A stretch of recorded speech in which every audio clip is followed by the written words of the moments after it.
Yamaha হন্ডার পরে পৃথিবীর সবচেয়ে বড় মোটরসাইকেল ম্যানুফ্যাকচারিং কোম্পানি। কিন্তু আপনি কি জানেন ইয়ামাহা পৃথিবীর সবচেয়ে বড় পিয়ানো ম্যানুফ্যাকচারিং কোম্পানি? ইয়ামাহা কোম্পানির প্রতিষ্ঠাতা টোরাকুসু ইয়ামাহা শুরুর দিকে মিউজিক্যাল ইনস্ট্রুমেন্ট রিপেয়ারের কাজ করত।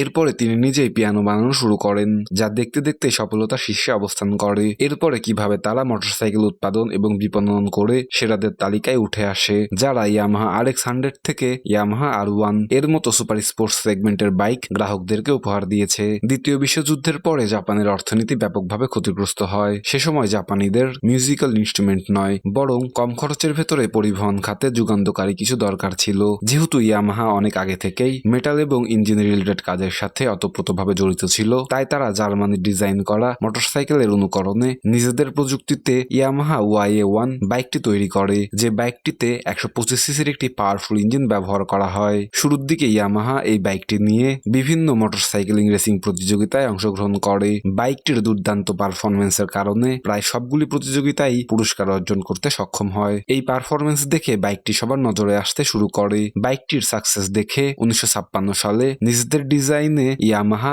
YD1 বাইকটি বাজারে লঞ্চ করে। এই বাইকটিতে 250 সিসি ডুয়েল সিলিন্ডার ইঞ্জিন ব্যবহার করা হয়। বাইকটির জনপ্রিয়তা এতটাই বৃদ্ধি পেয়েছিল যে আমেরিকা এবং ইউরোপের দেশগুলিতেও বাইকটি এক্সপোর্ট হতে শুরু করে। এরপরে ইয়ামাহা তাদের বহরে আরো নতুন নতুন ডিজাইনের বাইক সংযুক্ত করতে থাকে। 1974 সালে তৈরি করে ইয়ামাহা YZ250, যা পৃথিবীর প্রথম কমার্শিয়াল বাইক, যে বাইকটিতে মনোশক সাসপেনশন ব্যবহার করা হয়। 1973 সালে তৈরি করা ইয়ামাহা RD350 বাইকটি সে সময়ের অন্যান্য বাইকের চেয়ে অনেক বেশি অ্যাডভান্স ছিল। 347 সিসি 2 স্ট্রোক ইঞ্জিনের সাথে বাইকটি অনেক বেশি পাওয়ার প্রডিউস করতে পারত।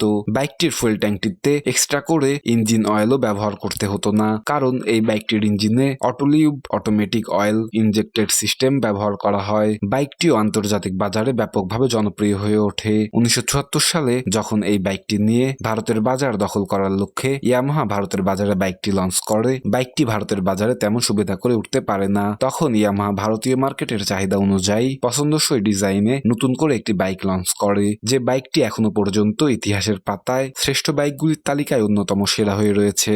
বাইকটি হচ্ছে ইয়ামাহা RX-100। 98 সিসি 2 স্ট্রোক ইঞ্জিনের সাথে বাইকটি সে সময়ের সবচেয়ে দ্রুত বাইকের তালিকায় শীর্ষে অবস্থানে ছিল। অনেকটা সময় মার্কেটের রাজা হিসেবে নিজের দাপট দেখানোর পরে নতুন টেকনোলজির কারণে RX-100 বাইকটির উৎপাদন বন্ধ করতে বাধ্য হয় ইয়ামাহা। এরপর 1998 সালে হন্ডা CBR বাইকটির প্রতিদ্বন্দ্বী হিসেবে ইয়ামাহা YZF 1000 R1 বাইকটি বাজারে লঞ্চ করে। 998 সিসির একটি পাওয়ারফুল ইঞ্জিনের সাথে ইয়ামাহার সর্বোচ্চ টেকনোলজি দক্ষতা সহ যা তারা দিতে পারত তার সবটুকুই দিয়েছিল বাইকটিতে। লাইটওয়েট বডি এবং পাওয়ারফুল ইঞ্জিন নিয়ে বাইকটি সে সময়ের গতিরাজাদের অন্যতম হয়ে ওঠে। 2002 সালে বাইকটিতে ফুয়েল ইনজেক্টেড টেকনোলজি যুক্ত করে। এরপরে 2004 থেকে 2015 সাল পর্যন্ত বাইকটির গ্রাফিক্স টেকনোলজি সহ বিভিন্ন কিছু আপডেট হয়, কিন্তু সব কয়টি ভেরিয়েন্টের সিটের নিচে এক্সস্ট পাইপ ব্যবহার করা হচ্ছিল।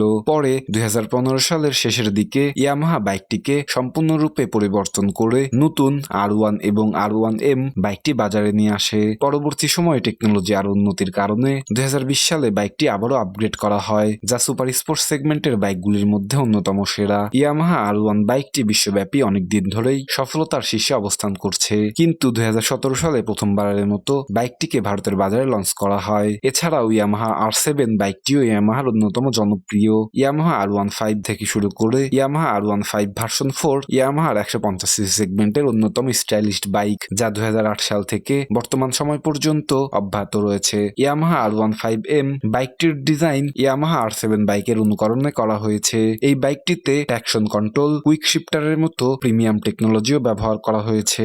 এছাড়াও নেকেড স্পোর্টস সেগমেন্টের ক্ষেত্রে MT15 ভার্সন 1 এবং ভার্সন 2 বাজারে অ্যাভেলেবেল রয়েছে, যা এর সুপারফাস্ট টর্ক এবং আধুনিক লুকের কারণে তরুণ প্রজন্মের কাছে অন্যতম জনপ্রিয়। ইয়ামাহা বিশ্বের অন্যতম সেরা মোটরসাইকেল নির্মাতা প্রতিষ্ঠান হলেও টয়োটা, নিশানের মতো গাড়ি নির্মাতা প্রতিষ্ঠানগুলির কাছে ইঞ্জিন এবং টেকনোলজিও বিক্রি করে। নতুন প্রজন্মের কাছে আর্টিফিশিয়াল ইন্টেলিজেন্স সমৃদ্ধ সেলফ ব্যালেন্স মোটরসাইকেল তৈরির কাজ করছে ইয়ামাহা, যা মোটরসাইকেল আরোহীদেরকে আরো বেশি নিরাপত্তা প্রদান করবে। এছাড়া বাজারে ইয়ামাহার অনেক জনপ্রিয় মডেলের বাইকগুলি রয়েছে।